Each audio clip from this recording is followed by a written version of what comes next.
During World War II, a very unusual battle took place in the city of Rome. It was a battle of power and integrity and faith between a Vatican priest, Father Hugh O'Flaherty, and a German SS officer, Colonel Herbert Kepler.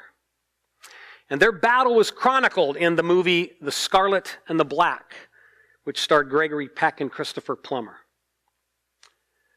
And at the time of this story, Germany has invaded Italy. They have captured Rome and they have surrounded the Vatican.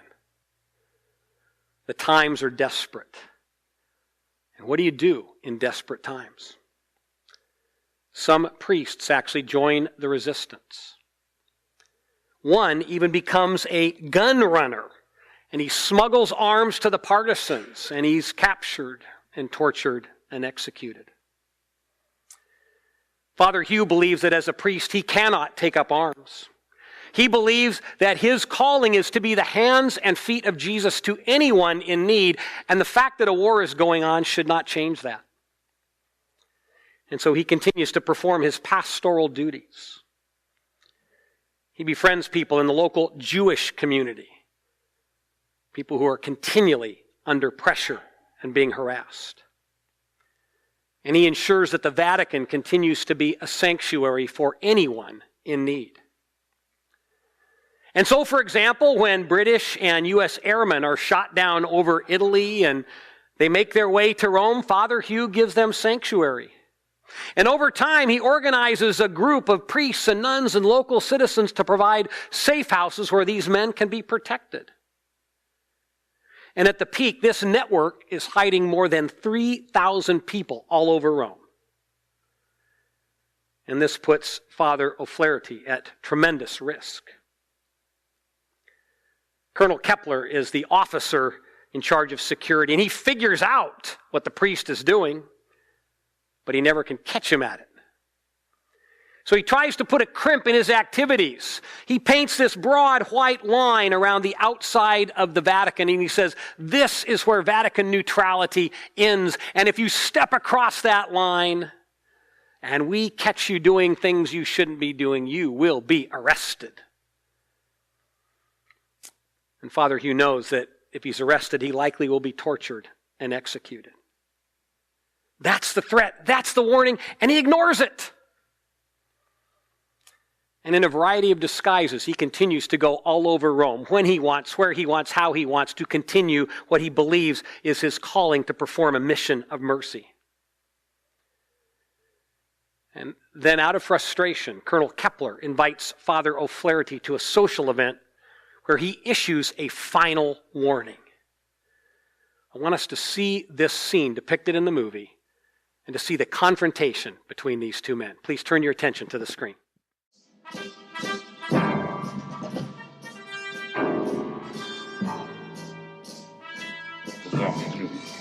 Two.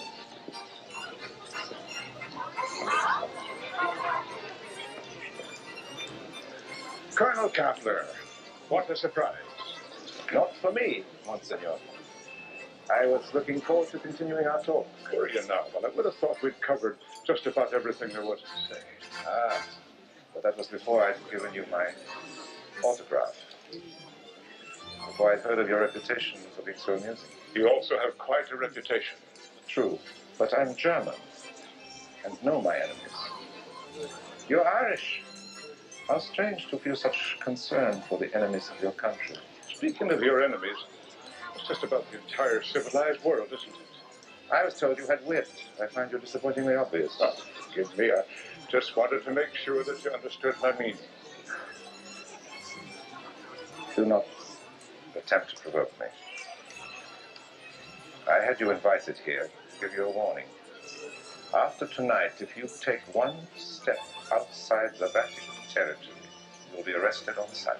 Colonel, do I get the feeling that you'd like to put a crimp in my social life? Damn you and your social life! You stay behind that white line and you'll spend the rest of the war in Regina Coeli prison. The way the war is going, that might not be long at all. You listen to me, priest. No, you listen to me. I'm from a neutral country. I have diplomatic immunity.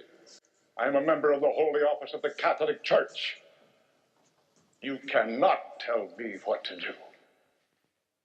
I own Rome.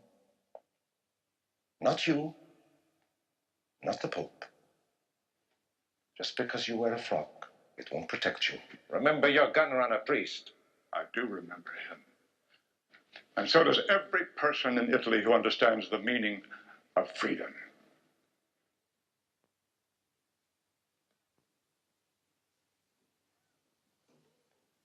Get out. Get out! Go back to the Vatican where you belong. This is your last party.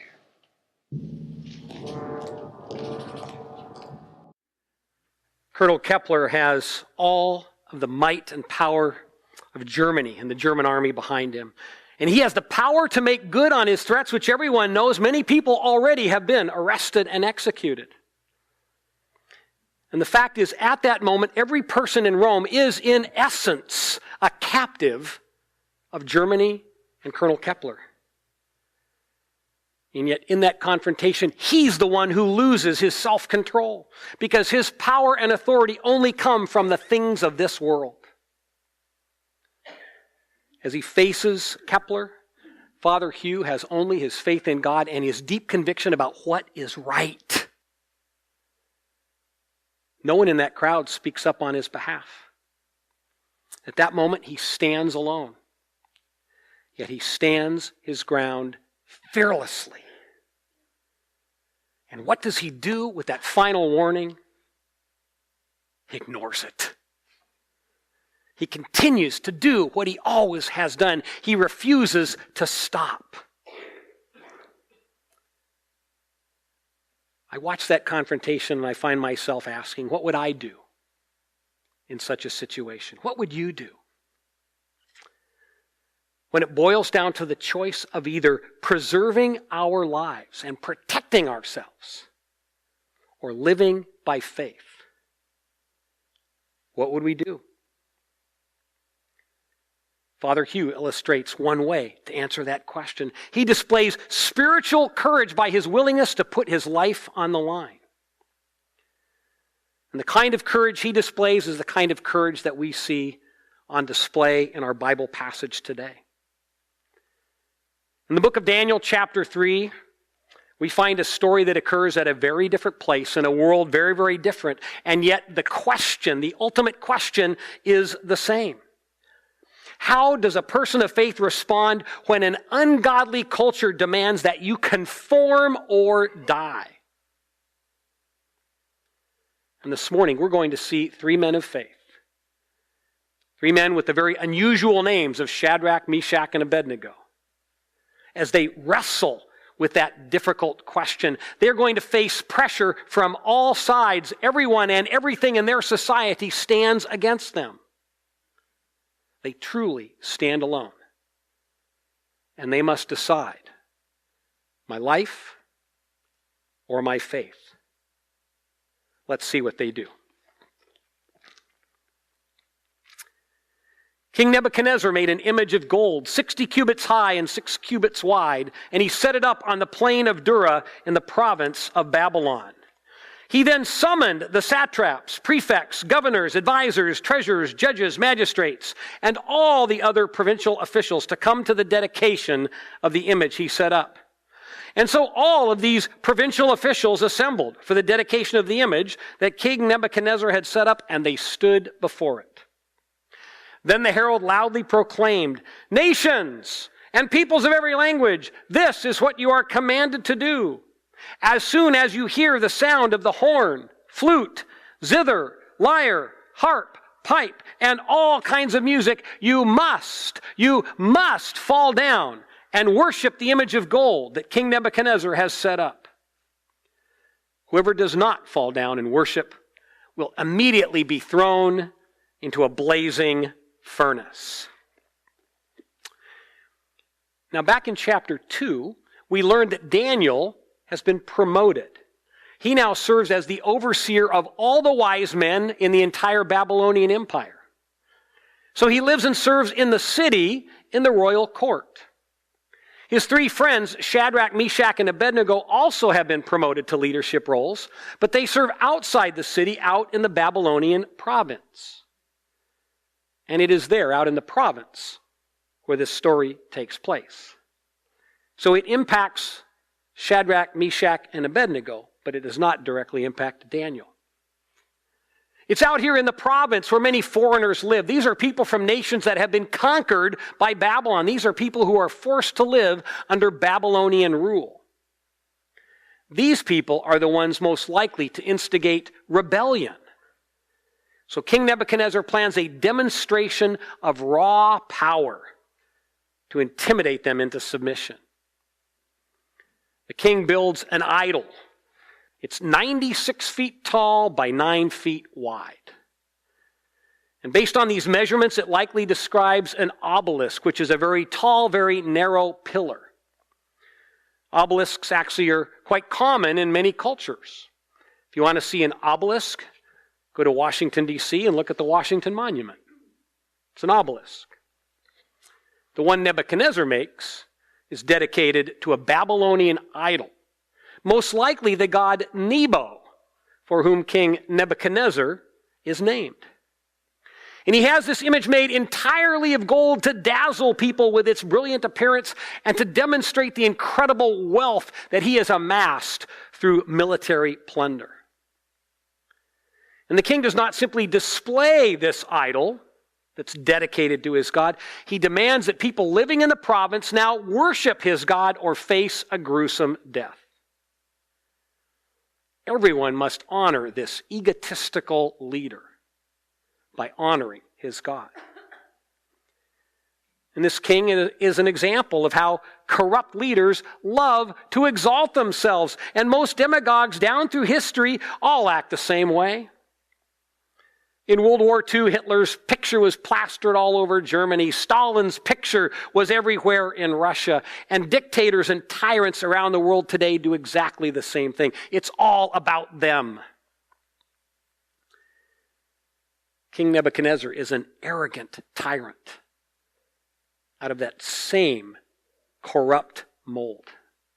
He rules through terror and power, and he cares nothing for human life. People merely are tools for him to accomplish his own selfish ambitions, and if they refuse to conform, he simply discards them. And so he makes a fearful threat. Everyone knows he's willing to carry it out. Everyone knows he is able to carry it out. They know that beyond a shadow of a doubt, if they do not worship his God, they will die.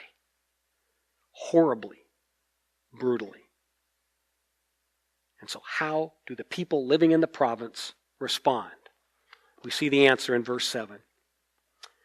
Therefore, as soon as they heard the sound of all of these musical instruments, all the nations and peoples of every language fell down and worshipped the image of gold that King Nebuchadnezzar had set up. Think about that. As soon as they heard,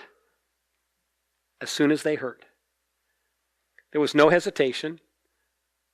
There were no second thoughts. Just instant, immediate compliance. Think of the power that's on display here. One arrogant, egotistical, tyrannical king drives an entire crowd of people to their knees. All of these people worship a lifeless hunk of metal in order to comply with the king's edict. They would rather sacrifice their values than sacrifice their lives. All of this takes place in the region where Shadrach, Meshach, and Abednego serve as high-ranking administrators. They're supposed to be here. And yet, as faithful Jews, they ignore the king's edict. They do not join this compliant crowd. And then some jealous men rat them out to the king. Look what happens next. At this time, some astrologers came forward and denounced the Jews. They said to King Nebuchadnezzar, "May the king live forever. Your Majesty has issued a decree that everyone who hears the sound of the horn, flute, zither, lyre, harp, pipe, and all kinds of music must fall down and worship the image of gold. And that whoever does not fall down and worship will be thrown into a blazing furnace. But there are some Jews. There are some Jews whom you've set up over the affairs of the province of Babylon. Shadrach, Meshach, and Abednego. They pay no attention to you, Your Majesty. They neither serve your gods nor worship the image of gold you've set up. Seems like almost every organization has sycophants. People who curry favor with the powerful because it's the only way that they can feel any sense of significance. We often call them yes men, people who just go along. They want to appease those in power. And that's the case with these astrologers of Babylon. They're part of a group called the Chaldeans, and that group serves as the wise men of Babylon. And these men only can have influence as long as they keep the king happy. They've got to stay in his favor. And so they always go out of their way to stroke his ego. And here the goal is to make themselves look good by making others look bad. That's what sycophants often do. And in this case, there's another element involved, and it's the element of jealousy. These wise men are jealous of Daniel. He's earned the king's respect, and he now is the overseer of all of the wise men. And they cannot stand the fact that they must serve under a man who is both a foreigner and a Jew. And now here they sense an opportunity. Daniel's not here. They can't get at Daniel. But they can damage his reputation. And they can cause him great hurt by bringing about the execution of his three close friends, men who share his faith in God. And as they take this action against Shadrach, Meshach, and Abednego, we need to see the incredible irony, the painful irony of their actions. Back in chapter 2, Daniel interpreted a dream for the king, and as a result, he saved the life of every wise man in the empire. In other words, if it weren't for Daniel, these astrologers would be dead. And yet, instead of repaying kindness with kindness, they let jealousy for Daniel, rule their actions. And they strive to take action against his friends. Do you and I ever do that? Let ourselves be driven by jealousy? These jealous, sycophantic men want to curry favor with the king. And as a result, Shadrach, Meshach, and Abednego now find themselves drawn into a life or death situation. Look what happens next in verse 13.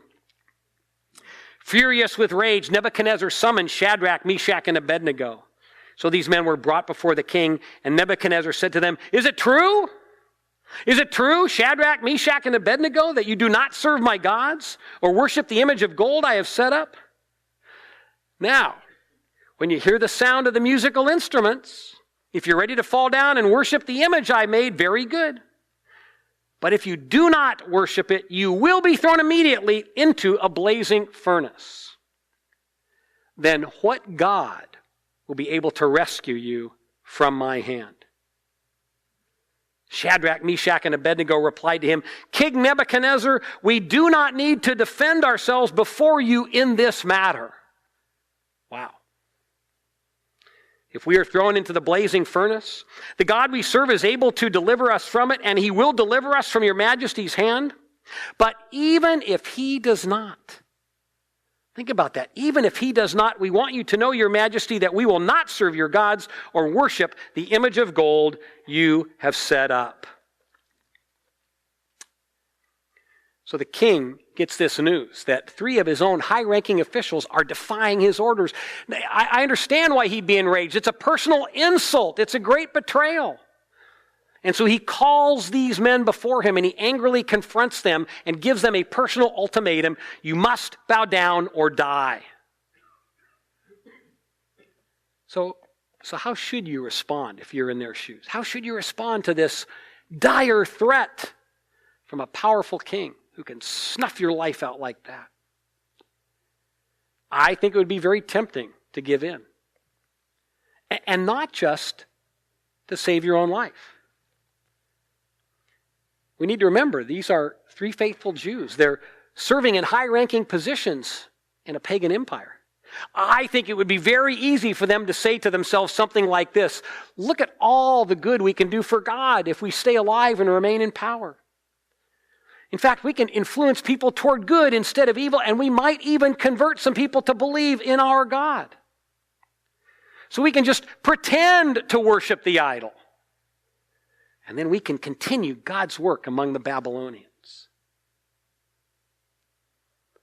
You see, sometimes it's really easy to rationalize our behavior and even to rationalize it in a spiritual way.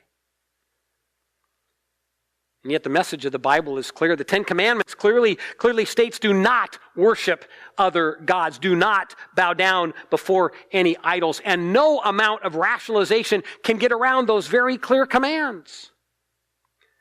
And pretending to worship under other gods is a very lousy witness. And do we really think that God would want his work in Babylon to continue under false pretenses? Shadrach, Meshach, and Abednego understand that this is the moment. This is the time. This is the place where they have to take a stand. They must draw a firm line here regardless of the consequences. And I think that their response to the king here in verses 16 to 18 is one of the most powerful statements in the entire Bible, because they affirm three powerful truths. First, they acknowledge that they serve an authority greater than the king.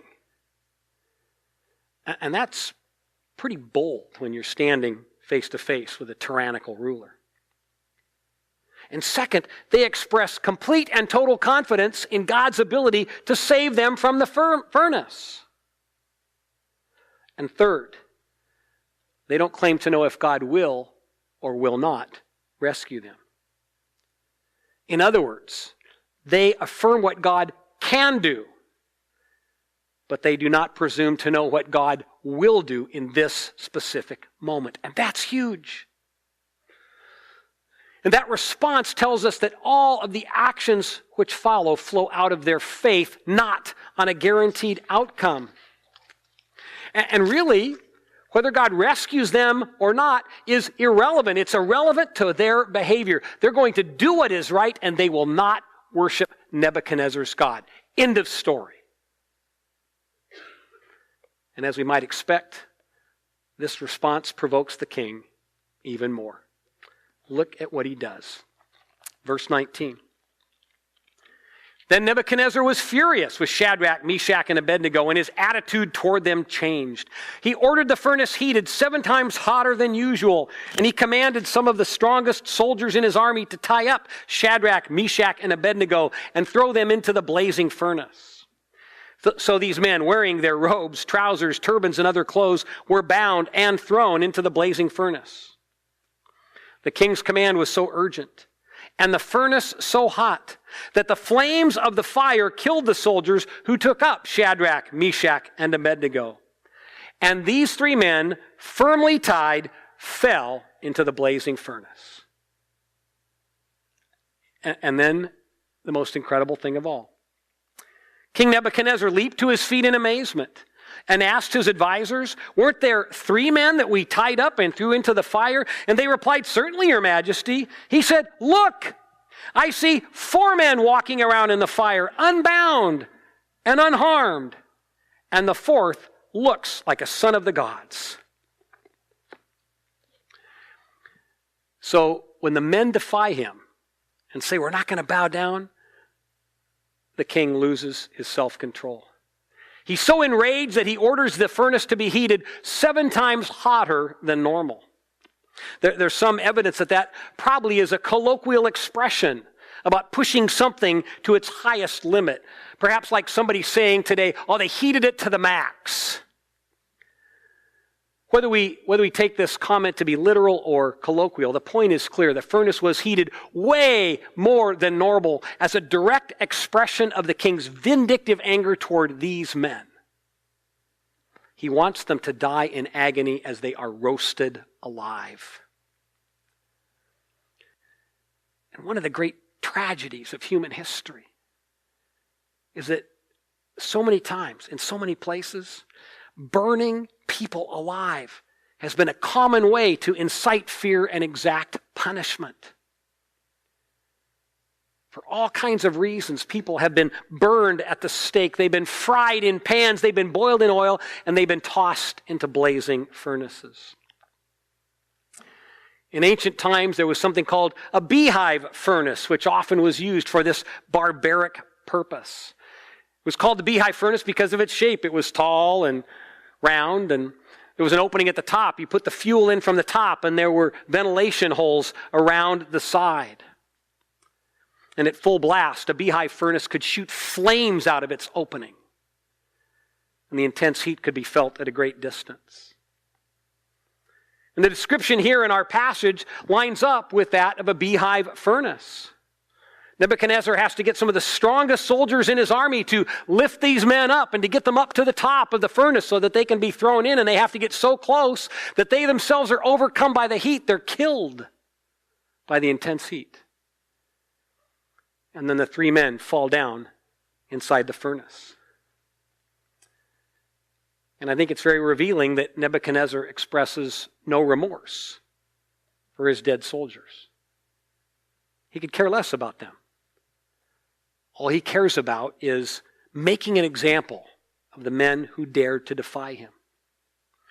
And so he's closely watching all of this take place. He's far enough back not to be harmed by the heat, but he's close enough to see inside. And as he peers into that furnace, he cannot believe what's happening. He sees three men walking around inside the furnace. They're walking around. He's been waiting to gloat over their death. And they're alive. And there's a fourth figure in there. Somebody's joined them.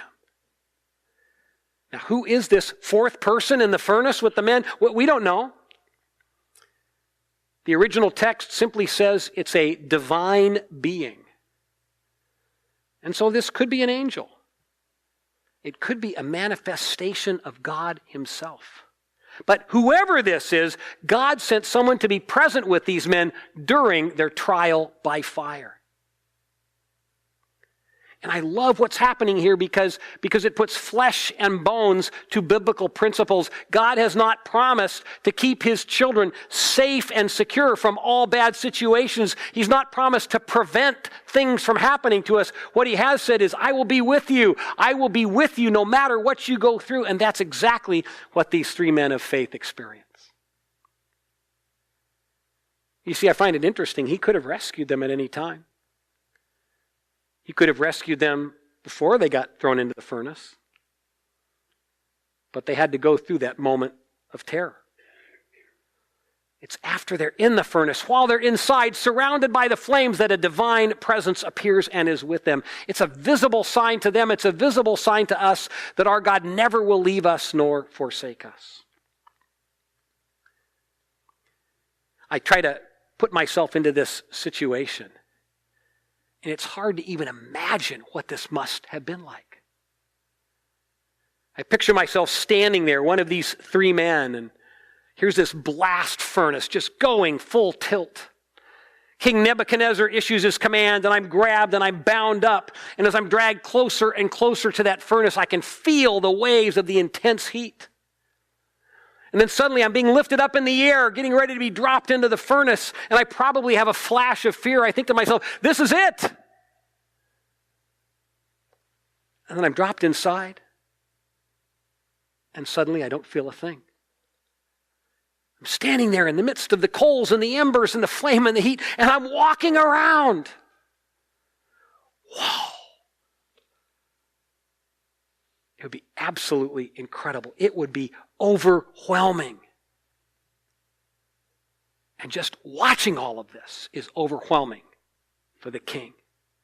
He cannot believe what he's seeing. And who could blame him? Who could believe it? What he is seeing defies reality. And that, of course, is what reveals the presence and the power of God. Look at how the king responds to all of this. Verse 26, Nebuchadnezzar then approached the opening of the blazing furnace and he shouted, Shadrach, Meshach, Abednego, servants of the Most High God, come out, come here. So Shadrach, Meshach, and Abednego came out of the fire. And the satraps, prefects, governors, and royal advisors crowded around them. Boy, I would too. They saw that the fire had not harmed their bodies, nor was a hair of their head singed, their robes were not scorched, and there was no smell of fire on them. Then Nebuchadnezzar said, Praise be to the God of Shadrach, Meshach, and Abednego, who has sent his angel and rescued his servants. They trusted in him. Listen to this, and defied the king's command and were willing to give up their lives rather than serve or worship any god except their own God.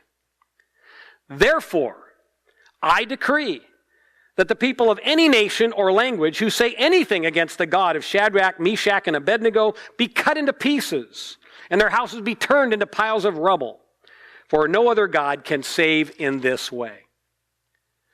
Then the king promoted Shadrach, Meshach, and Abednego in the province of Babylon. I just marvel at this scene. There's the king standing there peering into this furnace, watching these men walk around. And he has to shout to be heard over the roar of the fire and the fact that he's standing back at some distance. And as these men crawl out of the furnace and everybody gathers around, it becomes very evident that when God does a miracle, he doesn't do it by half measures. There is not a single shred of evidence that these men have even been inside a blazing furnace. It's no surprise, then, that the king suddenly develops a healthy respect for God. When he calls them to come out, he calls them servants of the Most High God. That is an amazing turnaround from a few minutes earlier when, with great derision, he said, if you don't bow down, what God can deliver you from my hand? I think he just found out. And he's in awe of God's power. And he's in awe of the willingness of these men to defy him and to put their lives on the line. And what we see here is that when the choice came down to a very stark decision, my life or my faith, these three men chose faith. Now there's a sad part to this story, because the king may be in awe, but he hasn't changed. He's still a ruthless and barbaric ruler, so he pronounces a hideous punishment on anyone who mocks the God of the Jews. This isn't the first time we've seen him threaten to cut people up into pieces and turn their houses to rubble. It seems to be his favorite threat. And it reveals that he has a corrupt heart. And it's so sad to realize that people can see a dramatic display of the power of God and still choose not to soften their hearts toward him. Nebuchadnezzar may be in awe, but he is not yet ready to submit his own life to the King of Kings and Lord of Lords. For the moment, at least, he understands that there are some limitations to his power when compared to the power of God. And that's a good thing for any ruler or leader to understand. And so he honors these men for their extraordinary faith in an extraordinary God. So how do we take the lessons of this story and apply them to our own lives? Well, like these three men, we live in the midst of an unbelieving world. And we often face pressures to conform and to acknowledge the idols of our modern world or pay a price. And so today we see Christians being harassed and fined and fired from their jobs for holding to a biblical view of human sexuality and a biblical view of marriage. That's perhaps the most vivid example of modern day idols, and yet there's so many others. Think about what our culture worships. We worship technology, and we worship money, and we worship possessions. We worship entertainment, and we worship pleasure. And all of those things can be useful, but they all can be misused and abused. And in any of those areas of life and so many others, you and I can be pressured to conform and to turn away from our faith and to deny our faith and to simply go along with the crowd. And if we take a stand and refuse to worship the idols of our unbelieving culture, we may face adversity. We may not lose our lives, but our lives certainly can be uprooted. Just ask someone who's lost their job or being fined for taking a stand for biblical values. And so we have a very timely, powerful example here. In any area of life where you and I might feel pressured to conform, Shadrach, Meshach, and Abednego show us the way. And when the choice boils down to our lives, maybe the loss of life or maybe just the interruption of the convenience and comfort of our lives, when the choice boils down to our lives or our faith, God wants us to choose faith. He wants us to refuse to follow the compliant crowd. He wants us to be willing to do what is right regardless of the price we may pay. And it's so important to understand that He may not rescue us the same way He rescued these men. But I believe there is a great promise in this story that when we choose to do what is right, He will be with us and He will walk with us through the most painful moments of life. And so I believe this story raises questions that you and I need to wrestle with. Is there any area of life where you feel pressured to conform? Maybe in a friendship, maybe in your workplace, maybe in your neighborhood. Are you under pressure to follow the crowd? If so, how might the example of these three men encourage you and inspire you? How might God be inviting us to follow their example and to live by faith? And in those critical moments, when it boils down to that question, my life or my faith, my hope and prayer is that we always would say, I will live by faith.